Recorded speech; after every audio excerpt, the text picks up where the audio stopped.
Hey guys, and welcome to the Working Money channel. So guys, we're very close. 70,000 subscribers is all we need to hit. In order for the giveaway to take place on April 1st, I'm giving away 2 ledgers, a Ledger Nano S and X, but you gotta subscribe to win, so subscribe now. I wanted to bring this up though, guys, from DJ Peter Vass. CBDCs won't entirely replace cash if the US Fed gets its way. So this was recently stated by Jerome Powell. Many expect that a time could soon come when central bank digital currencies, or CBDCs, replace physical dollars once and for all. But comments from the United States Federal Reserve Chairman Jerome Powell, however, indicate that this might not be the case. The chairman's comments were filmed and later shown at an event in Switzerland on Thursday, according to an article by Bloomberg. The Committee on Payments and Market Infrastructures put on the event. In this talk, Powell mentioned that the U.S. Central Bank and 6 other central banks collaboratively put together a report in conjunction with the BIS. The report weighed the viability of CBDCs, viability in relation to governmental goals, and Powell added, as per Bloomberg's reporting,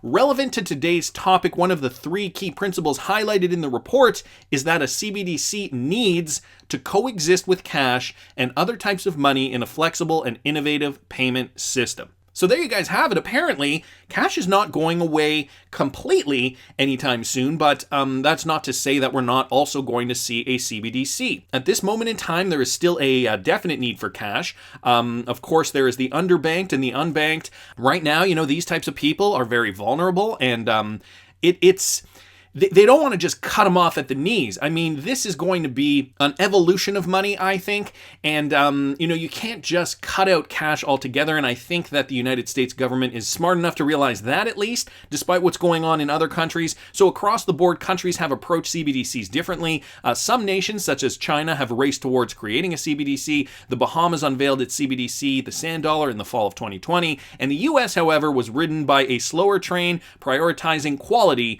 over speed, although comments from Powell in early 2021 emphasized the eventual importance of a CBDC. In his recent comments, Powell explained, as per Bloomberg, that the beer flu crisis has brought into even sharper focus the need to address the limitations of our current arrangements for cross-border payments. So he mentions cross-border payments specifically, and as this conference amply demonstrates, despite the challenges of this last year, we have still been able to make important progress. Now, the irony of this is that, you can technically get rid of cash and implement RippleNet across the board, and then your cross-border payments will not be a problem anymore. They're efficient, they're cheap. Not only that, they're fast and very environmentally friendly compared to other cryptocurrencies. I guess the bigger point, if we were to assume all this, would be that can the unbanked get access to cell phones, smartphones in particular, to facilitate these transactions? And so I think that there is this issue, the sociological issue, I suppose,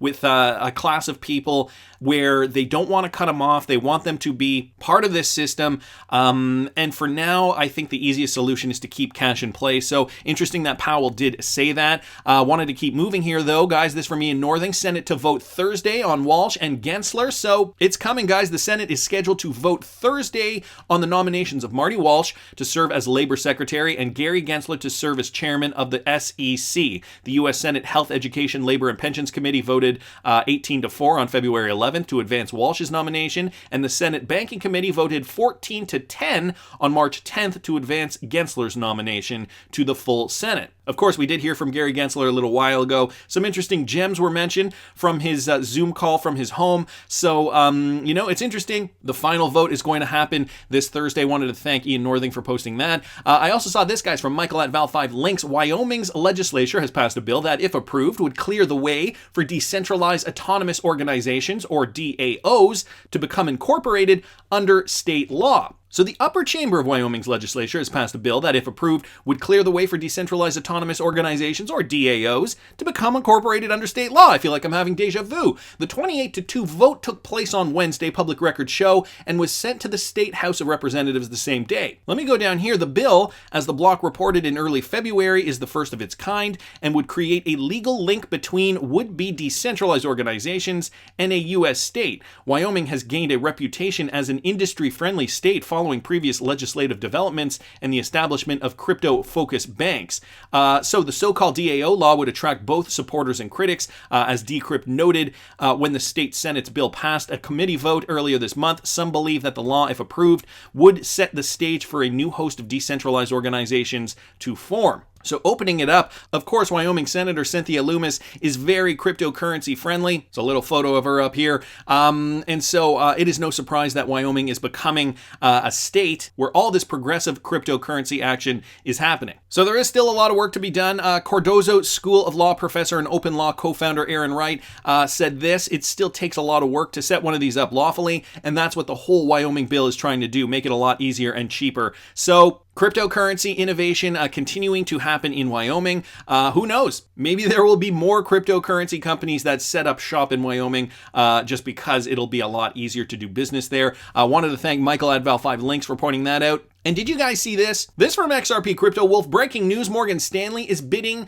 for BitThumb, that's right, the South Korean cryptocurrency exchange, and they're willing to pay $2 billion. That's what the valuation is set at. So global investment bank Morgan Stanley jumped into the acquisition of BitThumb, the largest cryptocurrency exchange in South Korea, before JP Morgan and the Chicago Mercantile Group family also negotiated for the acquisition. Bitsium is coming up. Put a for sale Bitsium ago gonna.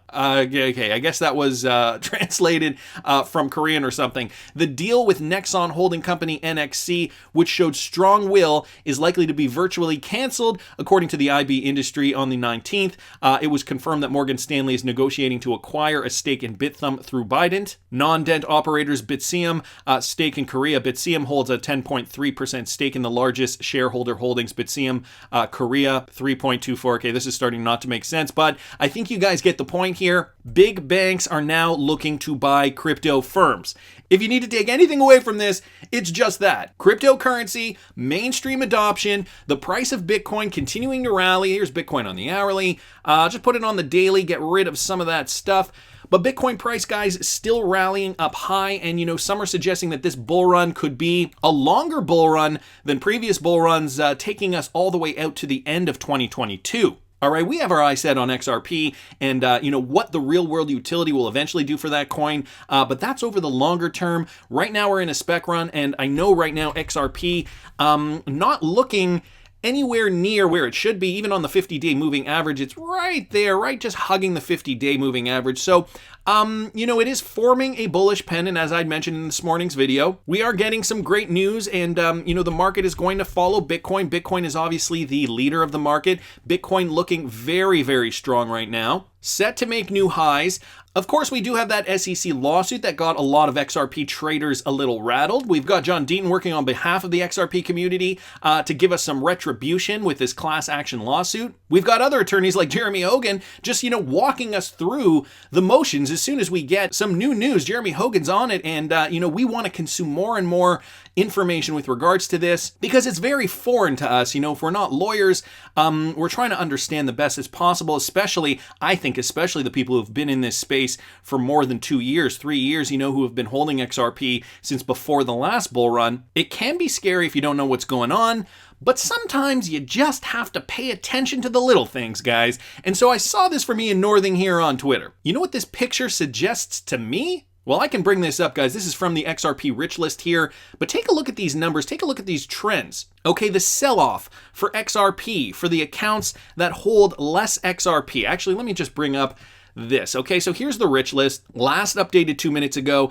And if you guys are looking for this resource, I know some of you guys, a lot of you guys know where this is, but some of you guys may not know. It's from ledger.exposed. That is the website. I will link it down in the description. But take a look at the accounts, okay? So the retail traders, right? The people who hold less than 2,196 XRP, they're in the top 10%. The top 5% is anyone who holds under 9,100 XRP approximately. The top 4%, 12,100 XRP approximately, so on and so forth. So I would consider these retail traders more or less. As soon as you get up to the bigger bags, you're getting more institutional, big money investors. Some of these are going to be exchanges, but look at how look at how the sell-off tapers off as you get to these higher numbers. The people who obviously hold more XRP.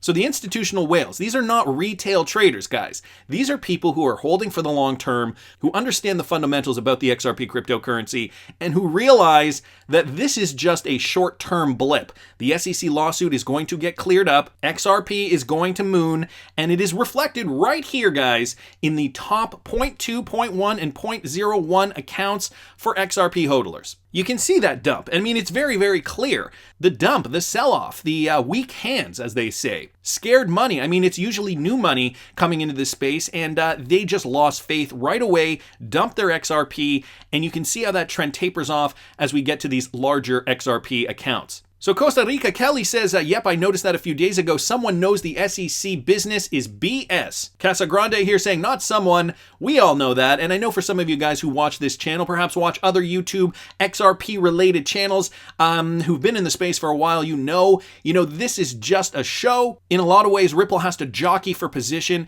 in the world financial system. And, they're going through the motions. They are being put through the ringer right now. But at the end of this, guys, fundamentally, XRP is a better product. Ripple already has all these partnerships all across the world. Why would the United States want to be left behind? So Dr. Peppermatt down here saying that the 0.01% are 260 accounts and all exchanges are also there. So yes, I definitely did mention that some of these top 0.01 accounts are exchanges and those show the least decline. But you guys can see that trend, right? The trend demonstrates a whole lot less sell-off than retail traders. Now, I mean, some people may have sold off to de-risk or to perhaps purchase other cryptocurrencies with other upside potential because they're in the game for the shorter term, what have you. But I think that this snapshot speaks volumes, and so I wanted to thank Ian Northing for posting that. Arbin down here asking, what is that website's name? It is the XRP RICHLIST, and I will link this website in the description of the video. The other thing I wanted to show you guys real quick was take a look at the 0.01% and look at that. I don't know if you guys can tell, but that is slowly curving upwards, it looks like. This snapshot was taken today, March 19th, 2021, and we're comparing it to December 25th, coincidentally Christmas Day of 2020. So to me, it's interesting to look at the trends. It's interesting to see where the big money is placing their bets. But tell me down in the comments what you guys think. Please subscribe to the channel, guys. We need to reach 70,000 by March 31st. I'm giving away 2 Ledger Nanos, an S and an X. Like the video if you like the content I'm providing. A thumbs up is another free way to support the channel. I always love hearing what you have to say, and I'll see you in the next one, guys.